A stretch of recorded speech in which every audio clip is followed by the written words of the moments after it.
نحمده ونصلي على رسوله الكريم أما بعد أعوذ بالله من الشيطان الرجيم بسم الله الرحمن الرحيم نون والقلم وما يسطرون ما أنت بنعمة ربك بمجنون وإن لك لأجرا غير ممنون وإنك لعلى خلق عظيم فستبصر ويبصرون بأيكم المفتون إن ربك هو أعلم بمن ضل عن سبيله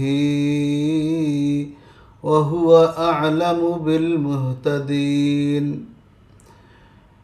فلا تطع المكذبين ودوا لو تدهن فيدهنون ولا تطع كل حلاف مهين هماز مشاء بنميم مناع للخير معتد أثيم عتل بعد ذلك زنيم صدق الله المولانا العظيم। সম্মানিত দর্শক শ্রোতা, আমরা আজকে এই মুহূর্তে আপনাদের সামনে সূরা আল কলাম বা সূরা নুন থেকে তেলাওয়াত করলাম 13টি আয়াত।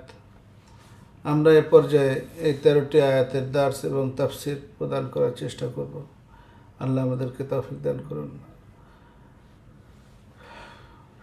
সম্মানিত দর্শক শ্রোতা, এই সূরাটি নাজিলের সময়কাল, নামকরণ এ ব্যাপারে আমরা কথা বলছি। নাজিল হলো এই সূরাটি মক্কায় রাসূলুল্লাহ সাল্লাল্লাহু আলাইহি ওয়াসাল্লামের মক্কার জীবনে সর্বপ্রথম যে সূরাগুলি নাজিল হয়েছিল এটি তার অন্তর্ভুক্ত। এই সূরায় মক্কার কাফির এবং মুশরিকদের জবাব প্রদান করা হয়েছে। তারা রাসূল সাল্লাল্লাহু আলাইহি ওয়াসাল্লামকে বিভিন্ন ধরনের নামে, উপনামে এবং বিভিন্ন ধরনের অপবাদ দিত। তাকে পাগল বলতো, তাকে কাহেন বলতো, গণক, পাগল ইত্যাদি বলতো। এগুলোকে অপনোদন করা হয়েছে। খুবই শক্ত ভাষায় তাদেরকে মোকাবেলা করা হয়েছে।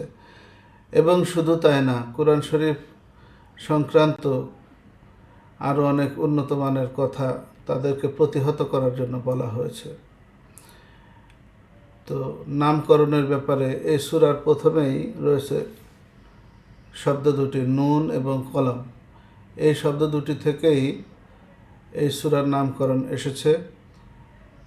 এই সূরাটির দুটি নামই প্রসিদ্ধ, নুন নামেও প্রসিদ্ধ এবং কলম নামেও প্রসিদ্ধ।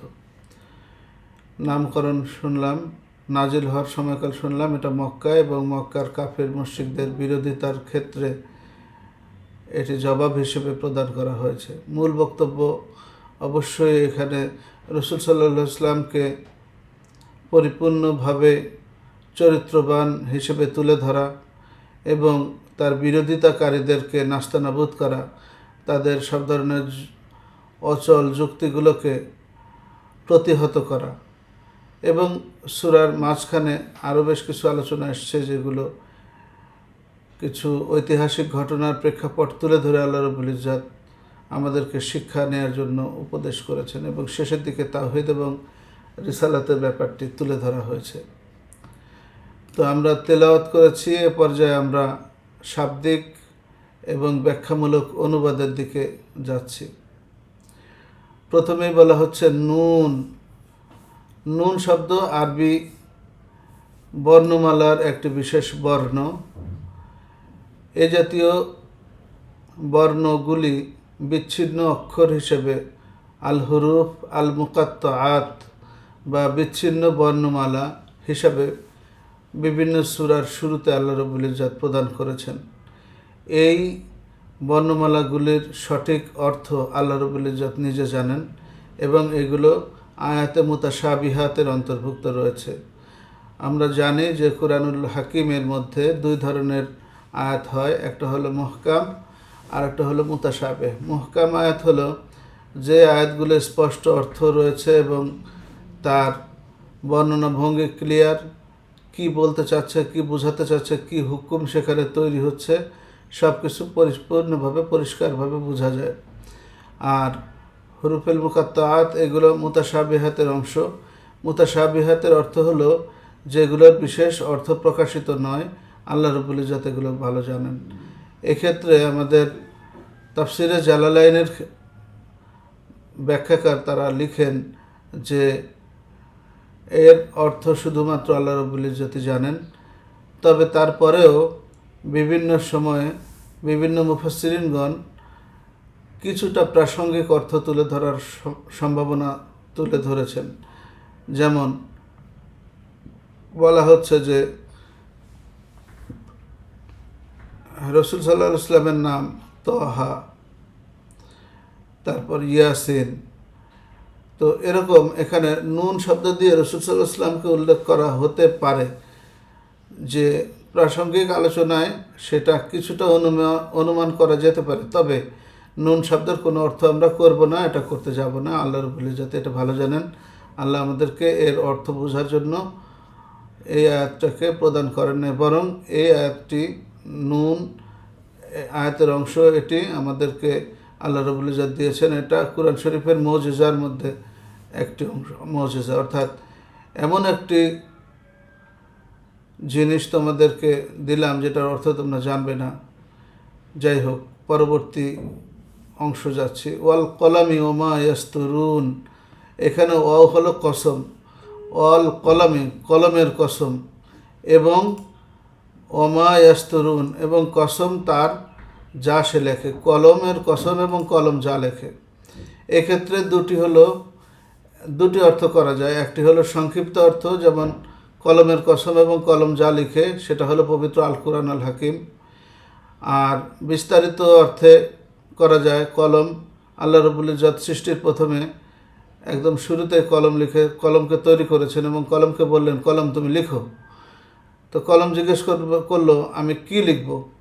তখন কলম বলেছে, আল্লাহ রাব্বুল ইজ্জত তাকে বললেন যে সৃষ্টির শুরু থেকে শেষ পর্যন্ত যা কিছু ঘটবে সব কিছু তুমি লিখো।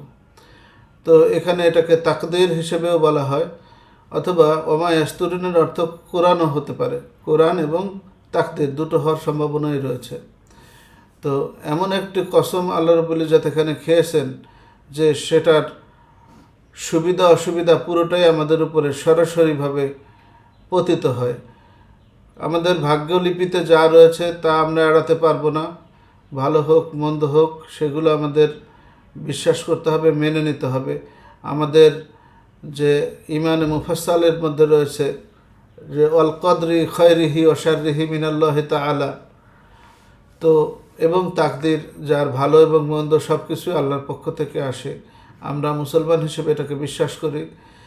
তো সেই হিসেবে কলম এবং কলম যা লিখেছে, এই দুটোর যে কসম আল্লাহ খেয়েছেন, এটা অত্যন্ত গুরুত্বপূর্ণ বিষয় এখানে তুলে ধরার নিয়তেই এই কথাটি আল্লাহ রাব্বুল ইজ্জত বলেছেন এবং এই শপথ করেছেন। এরকম শপথ বিভিন্ন জায়গায় আল্লাহ রাব্বুল ইজ্জত করেন এবং এটা আল্লাহ রাব্বুল ইজ্জতের শানে তিনি করতে পারেন। তবে মানুষ হিসেবে আমাদের জন্য কোনো বস্তুর কসম করার যৌক্তিকতা নেই এবং সেটা জায়েজও নয়। মানুষ যদি কসম করতে চায়, সেটা শুধুমাত্র আল্লাহ রাব্বুল ইজ্জতের নামে, আল্লাহে বিল্লাহে তাল্লাহে, এভাবে আল্লাহর নামে কসম করা জায়েজ আছে। তবে অন্য কোনো বিষয়ে কসম করা যাবে না। যেমন মানুষ বলে অমুকের কসম, তোমার মায়ের কসম, তোমার বাপের কসম, তোমার নিজের জীবনের কসম, না, এগুলো বলা যাবে না। তবে এই কসমের বিষয়টা আরবীয় সভ্যতায় একটা ব্যাপার ছিল, তারা কসম বেশি বেশি করতো, এখনও তারা করে, কিন্তু আমরা অনারবদের ভিতরে কসম করার ব্যাপারটা কম পরিলক্ষিত হয়। পরবর্তী আয়াতে আল্লাহ রাব্বুল ইজ্জত বলেন, মা আনতা বিনি'মাতি রাব্বিকা বিমাজনুন। মা মানে না, মায়ের তিনটা অর্থ হয়। মা মানে কি, প্রশ্ন করা হয়। মা ইসমুকা, তোমার নাম কি। মা আল্লাযী অর্থে, অর্থাৎ যাহা। আর এখানে মা হলো না অর্থে, মা মানে না। তাহলে মায়ের কয়টি অর্থ? তিনটি অর্থ। একটা মা মানে কি, হোয়াট ইজ ইয়োর নেম। এই হোয়াট অর্থে আরবিতে মা ব্যবহৃত হয়। দ্বিতীয় অর্থ হলো মা মানে যাহা, মা আল্লাযী। আমরা পরবর্তীতে এটার ব্যবহার দেখাবো। আর আরেকটা হলো মা অর্থ না। তো এখানে না অর্থে ব্যবহৃত হচ্ছে। মা আংতা, তুমি নও। মা আংতা, তুমি নও। বি নি'মাতি রব্বিকা, বি মানে উইথ, বাই, দ্বারা, দিয়া, কর্তৃক। নি'মাতি রব্বিকা, তোমার রবের নিয়ামতের মাধ্যমে, দ্বারা বা পেয়ে। এ নিয়ামত কোনটা? এ নিয়ামত হলো আল কোরআন, যেটা আসমান থেকে নাজিল হয়েছে মুহাম্মদ সাল্লাল্লাহু আলাইহি ওয়াসাল্লামের উপরে 23 বছর ধরে। এবং উপরে যে কসম কাটা হয়েছে, অল কলামি ওমা ইয়াসতুরুন, কলমের কসম এবং কলম যা লিখে তারও কসম, সেইটা এখানে পরবর্তী আয়াতের সাথে এই নিয়ামতের মাধ্যমে বোঝা যায় যে এটা কোরআনের কসম হতে পারে, সম্ভাবনা বেশি আছে। এরপরে হলো বি মাজনুন। বি মানে হলো দ্বারা দেয়া, কর্তৃক। আমরা চেষ্টা করব ব্যাকরণগত অর্থ আপনাদের সামনে তুলে ধরা, যাতে আপনারা ওটা অর্থটা উপলব্ধি করতে পারেন। মাজনুন শব্দটা হলো পাগল অর্থে ব্যবহৃত হয়।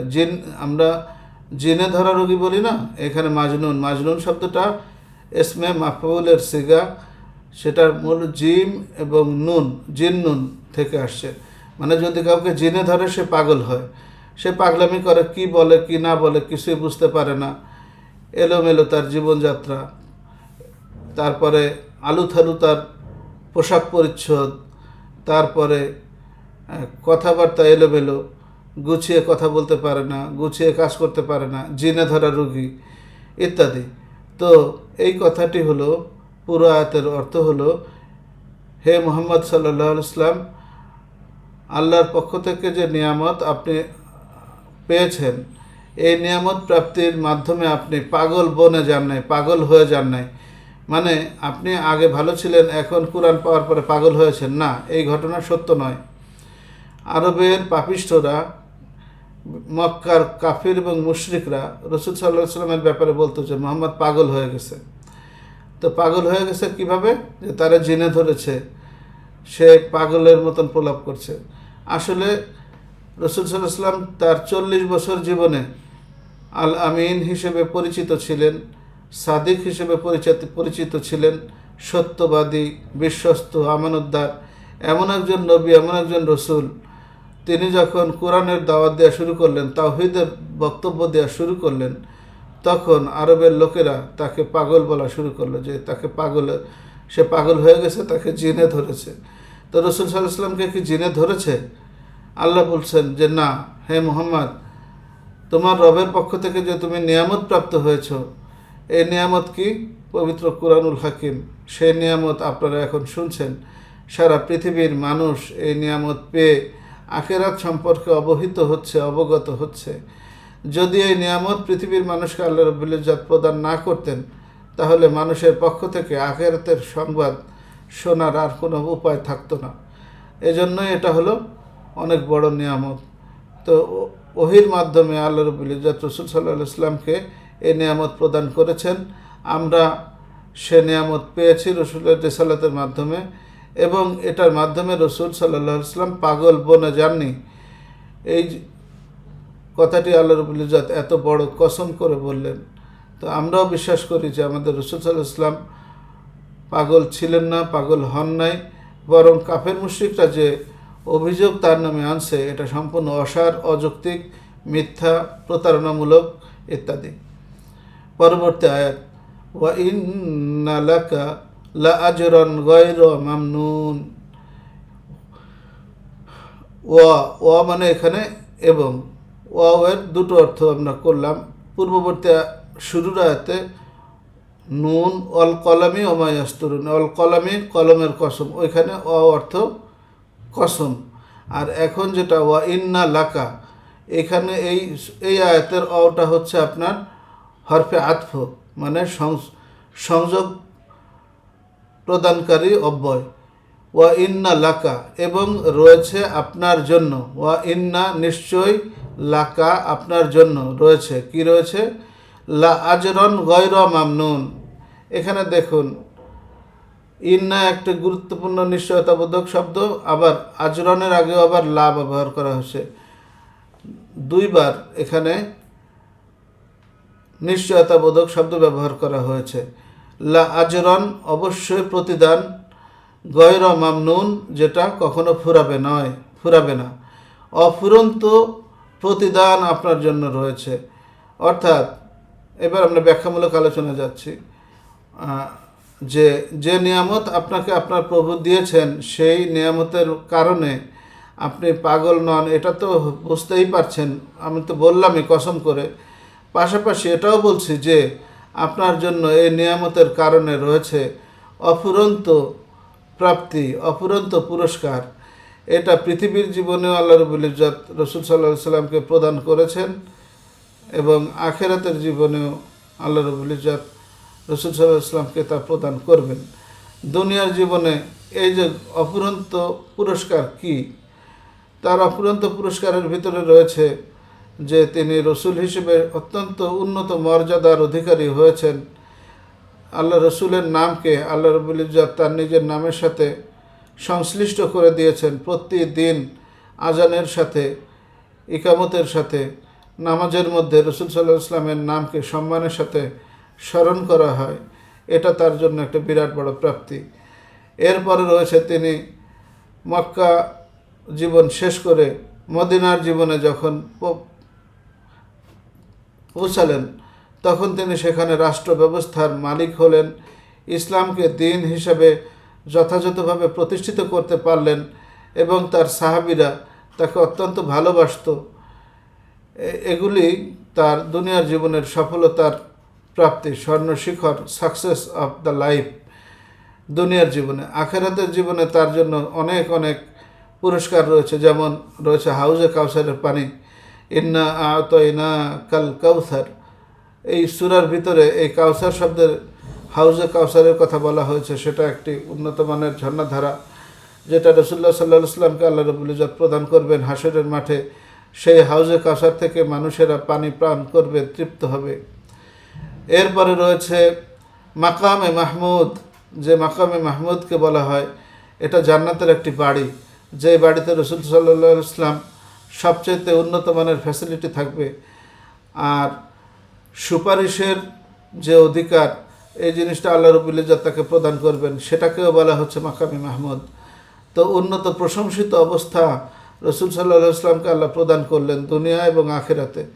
তো এই জিনিসটি অবশ্যই আল্লাহর পক্ষ থেকে নেয়ামত হিসেবেই তিনি পেয়েছেন, এবং তার জন্য আল্লাহ রাব্বুল ইজ্জত তাকে অশেষ পুরস্কার প্রদান করেছেন। আমরা বলি, হ্যাঁ আল্লাহ, আপনি আমাদের রাসূল সাল্লাল্লাহু আলাইহি ওয়াসাল্লামকে আরও মর্যাদা বৃদ্ধি করে দেন। আল্লাহুম্মা সাল্লি আলা সাইয়্যিদিনা মাওলানা মুহাম্মদ ওয়া আলা আলি মুহাম্মদ কামা সাল্লাইতা ওয়া সাল্লামতা ওয়া বারাকতা আলা ইব্রাহিম ওয়া আলা আলি ইব্রাহিম ইন্নাকা হামিদুম মাজিদ। আমরা পরবর্তী আয়াতে যাচ্ছি। ওয়া ইন্নাকা লাআলা খুলুকিন আযীম। ওয়া ইন্নাকা নিশ্চয় আপনি, লা আলা রয়েছেন উপরে, খুলুকিন চরিত্র, আজিম মহান। এটা একটা সার্টিফিকেট। আমরা এসএসসি পাস করার পরে, দাখিল পাস করার পরে, কামিল পাস করার পরে একটা সার্টিফিকেট পাই। আল্লাহ রাব্বুল ইজ্জত রাসূল সাল্লাল্লাহু আলাইহি ওয়াসাল্লামকে সেই সার্টিফিকেট দিচ্ছেন, প্রশংসাপত্র দিচ্ছেন। নিঃসন্দেহে হে রসুল, আপনি নৈতিকতার অতি উচ্চ মর্যাদায় আসীন রয়েছেন। এই যে সার্টিফিকেট আল্লাহ রাব্বুল ইজ্জত দিলেন, এই যে প্রশংসাপত্র আল্লাহ দিলেন, এতে কোনো সন্দেহই থাকে না আল্লাহ রসুলের চরিত্র সম্পর্কে। তিনি এক মহান চরিত্রের অধিকারী। এই জিনিসটা মক্কার কাফের মুশরিকরা প্রথম জীবনে 40 বছর পর্যন্ত দিয়েছে, যেটা রাসূলুল্লাহ সাল্লাল্লাহু আলাইহি ওয়াসাল্লামের নবুয়তের পূর্ব পর্যন্ত। কিন্তু কুরআন নাজিলের পরে তারা বলা শুরু করলো যে সে খাইনুন কাযাব, সে খেয়ানতকারী এবং মিথ্যুক। আগে বলা হতো সাদিক আল আমিন, সত্যবাদী এবং বিশ্বস্ত। তো এই জিনিসটাকে আল্লাহ রাব্বুল ইজ্জত প্রতিহত করলেন তার নিজস্ব সার্টিফিকেট দিয়ে। রসুলকে অত্যন্ত উঁচু মানের চারিত্রিক বৈশিষ্ট্যের অধিকারী বলে প্রমাণ করলেন। আল্লাহর সার্টিফিকেটের চেয়ে আর কার সার্টিফিকেট বড় হতে পারে? আমরা আল্লাহ রসুলের আরও উঁচু মর্যাদা কামনা করছি। পরবর্তী আয়াতে আমরা যাচ্ছি, ফাসাতুবসিরু ওয়া ইউবসিরুন, অর্থাৎ খুবই তাড়াতাড়ি অল্প দিনের ভিতরেই হে নবী আপনিও দেখতে পাবেন, তারাও দেখতে পাবে। এই জিনিসটা একটা চমৎকার স্ট্র্যাটেজিক কথা, কৌশলী বক্তব্য। মানে কোরআন নাজিলের মাধ্যমে আপনি পাগল হয়েছেন বলে ওরা, কিন্তু আপনি কিছুদিনের ভিতরে দেখতে পারবেন। এরা পাগল বলা তো বাদ থাক, এরা নিজেরা জীবন বাঁচানোর জন্য হলেও আপনার কাছে এসে হুমড়ি খেয়ে পড়বে, এবং হয়েছেও তাই। মাত্র 23 বছরের একটি সংক্ষিপ্ত জীবনে আল্লাহ রসুল সাল্লাল্লাহু আলাইহি ওয়াসাল্লাম তাদের সব ধরনের অন্যায় অপকর্ম ছেড়ে পবিত্র একটি জীবনে আরবদেরকে নিয়ে আসতে পেরেছিলেন। এটা রসুল সাল্লাল্লাহু আলাইহি ওয়াসাল্লামের জীবনে তিনি দেখিয়ে দিয়েছেন। আল্লাহ রাব্বুল ইজ্জত সে কথাই বলেছেন যে হে নবী আপনিও দেখতে পাবেন, তারাও দেখতে পাবে যে আসলে ঘটনাটা কি, তারাও দেখতে পারবে এবং আপনিও দেখতে পারবেন। কি দেখতে পারবেন? পরের আয়াতে আরও ক্লিয়ার করে বলছেন আল্লাহ, বি আইয়িকুমুল মাফতুন, বি আইয়িকুম, যে তোমাদের মধ্যে কে মাফতুন মানে পাগলামিতে লিপ্ত। এখানে মাফতুন ফেতনা থেকে শব্দ আসছে, আমরা জানি না ফেতনা লিপ্ত হয়েছে, ফেতনাবাজ, দুষ্কৃতিকারী। এই দুষ্কৃতিকারী ফেতনাবাজ কে, তুমি না তারা? তোমাদের মধ্যে কে ফেতনাবাজ এটা তোমরা খুব তাড়াতাড়ি দেখতে পাবে। ওয়া ইন্না রব্বাকা হুয়া আ'লামু বিমান দাল্লা আন সাবিলিহি ওয়া হুয়া আ'লামু বিল মুহতাদিন। ইন্না রব্বাকা, নিশ্চয়ই আপনার রব, তোমার রব, হুয়া তিনি, আ'লামু অধিক জ্ঞাত, ইসমে তাফজিলের সিগা, বিমান তার ব্যাপারে, দল্লা পথ হারিয়েছে, আং সাবিলিহি তার নিজস্ব পথ হতে, প্রকৃত পথ থেকে হারিয়েছে, ওহুয়া আ'লামু বিল মুহতাদিন এবং তিনি ভালো করে জানেন যে কারা সঠিক পথে আছে। মক্কার কাফের এবং মুশরিকরা সঠিক পথে আছে নাকি আপনি এবং আপনার লোকজন সাহাবীরা সঠিক পথে আছে, এই জিনিসটা সম্পর্কে আল্লাহই ভালো জানেন। অর্থাৎ কাফের মুশরিকরা দাবি করতেছে যে মুহাম্মদ পথহারা হয়ে গেছে, আমরা ভালো পথে আছি। তো শিরকের কারণে তারা এটা বলছে, আল্লাহ রাব্বুল ইজ্জত ভালো জানেন। ফালা তুতিইল মুকাদ্দিবিন, তাই আপনি অনুসরণ করবেন না মিথ্যুকদের, যারা মিথ্যা প্রতিপন্ন করছে কোরআনকে। আপনি তাদের এই মিথ্যাবাদীদেরকে যারা মিথ্যা প্রতিপন্ন করছে, মুকাদ্দিবিন, কাযযা বা ইউকাযযিবু মানে কোরআনকে মিথ্যা প্রতিপন্ন করছে। কাযাবা হলো নিজে মিথ্যা বলে, আর কাযযাবা হলো সে বলে যে কোরআন মিথ্যা, মুহাম্মদ সাল্লাল্লাহু আলাইহি ওয়াসাল্লাম মিথ্যুক। এটাকে বলা হয় মুকাযযিবুন, তাকযীব বা বেতাফিল থেকে আসছে। ফালা তুতি, ইতাআত বলা হয় না, আমিরের ইতাআত করো, আনুগত্য করো। এখানে তুতি শব্দটা আমরের সিগা, নাহির সিগা। ফালা তুতি, তুমি তাই অনুসরণ করো না, ইতাআত করো না, অনুসরণ করো না, তার পথ অনুসরণ করা যাবে না। আল মুকাযযিবিন, সেই মক্কার মিথ্যাচারী যারা কোরআনকে মিথ্যা বলে প্রচার করছে, তাদেরকে অনুসরণ করো না। ওয়াদ্দু লাউ তুদহিনু ফায়ুদহিনুন, ওয়াদ্দু শব্দের অর্থ হলো তারা ভালোবাসে, আশা করে, লাউ তুদহিনু তুমি যদি একটু তাদের দিকে ঝুঁকে যেতে, ফায়ুদহিনুন তাহলে তারাও তোমার দিকে ঝুঁকে যেত। এটা মুদাহানা বলা হয় যে ভাই তুমিও কিছু খাও, তোমার গুড় আর আমার মুড়ি আমরা মিলাই খাই, এরকম একটা ব্যাপার, যে তুমিও ভাই কিছু আগাও আমিও কিছু আগাই। অর্থাৎ কাফিররা মুশরিকরা বলতে চায় যে মুহাম্মাদের কি দরকার আছে এত বড় একটা নতুন কথা বলার, তার আল্লাহকে তো আমরা অবশ্যই বিশ্বাস করি, সাথে লাত মানাত হুজ্জা হবল এগুলোকে আমরা পুজো করি, ঠিক আছে। তা মোহাম্মদ একটু নত হোক, আমরাও একটু নত হই, মিলে গেল। কিন্তু এই জিনিসটা আল্লাহ রাব্বুল ইজ্জত নিষেধ করছেন। তারা তো চায় তুমি নমনীয়তা দেখালে তারাও নমনীয়তা দেখাবে। তো এই বিষয়টা অত্যন্ত রূঢ় বাস্তবতা, যেটা রসুল সাল্লাল্লাহু আলাইহি ওয়াসাল্লামকে তার পথ থেকে, তার তাওহীদের আহ্বান থেকে সরিয়ে রাখার জন্য এটা একটা কূটকৌশল, যে ঠিক আছে বাবা, তোমারটাও থাক আমারটাও থাক, আসো আমরা মিলেঝিলে করি, তোমরা নামাজ পড়ছো আমরাও নামাজ পড়বো, আবার আমরা পূজা অর্চনা করছি, আমরা পৌত্তলিকতা করছি, তোমরা একটু করো, সামান্য একটু করলেই হবে, তোমাদের বড় ধরনের পূজা অর্চনা করা দরকার নেই, অল্প স্বল্প উপাসনা করলেই হবে। এটা তারা চাইতো। এটা একটা ঐতিহাসিক ঘটনার প্রেক্ষাপটে এই জিনিসটা এসেছে।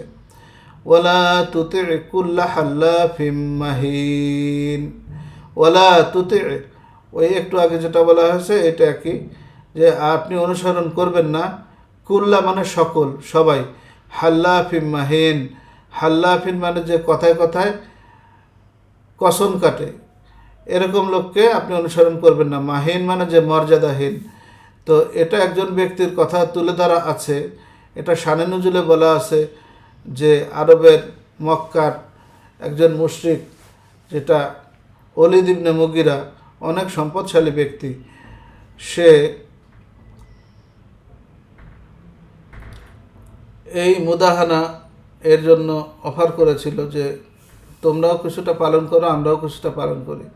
কিন্তু আল্লাহ রাব্বুল ইজ্জত রসুল সাল্লাল্লাহু আলাইহি ওয়াসাল্লামকে ক্লিয়ারলি নিষেধ করে দিলেন, খবরদার তুমি তাদের কথায় কর্ণপাত করো না, তাদেরকে অনুসরণ করো না।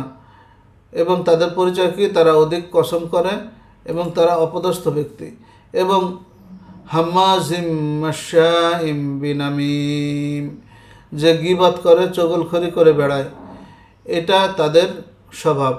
মান্নাইল লিল খায়রি মু'তাদিন আসিম, মান্নাইল লিল খায়র মানা করে, মান্নাউন শব্দটি ফাআলুন ওজনে ইসমে মুবালাগার সিগা, যে মানা করে, নিষেধ করে। কিসের উপর নিষেধ করে?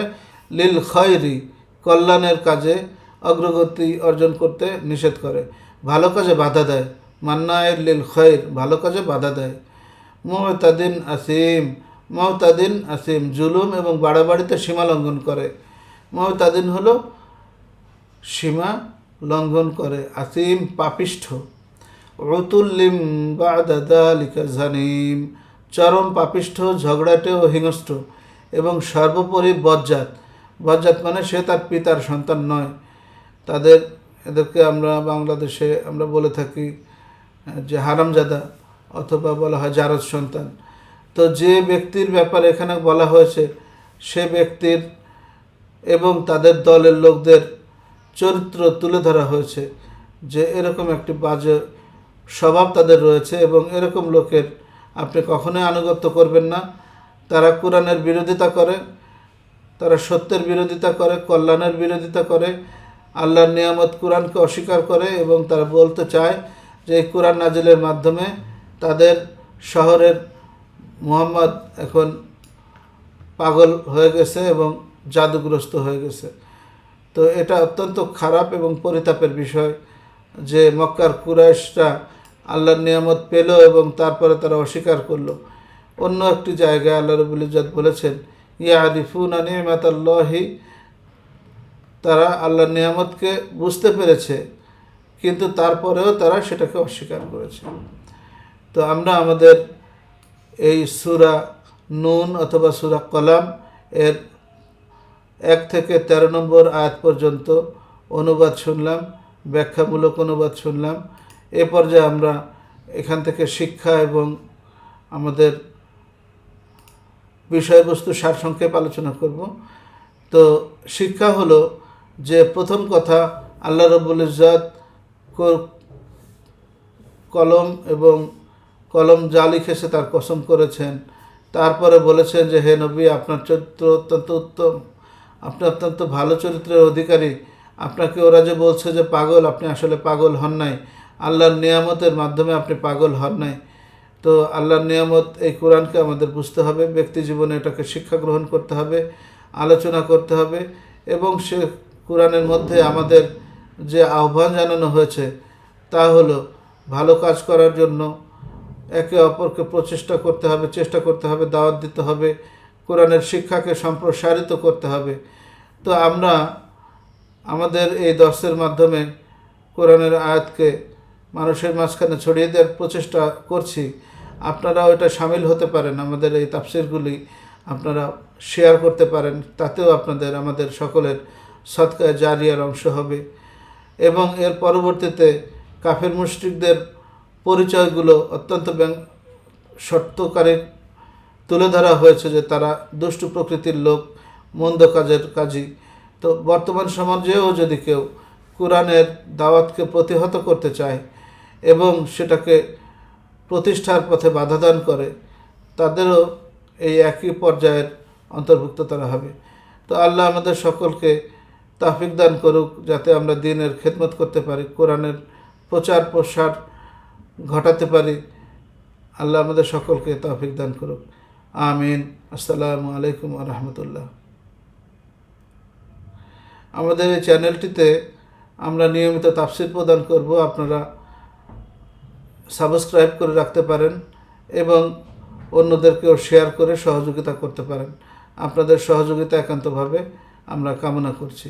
আল্লাহ তৌফিক দান করুক। আসসালামু আলাইকুম ওয়া রাহমাতুল্লাহি ওয়া বারাকাতুহু।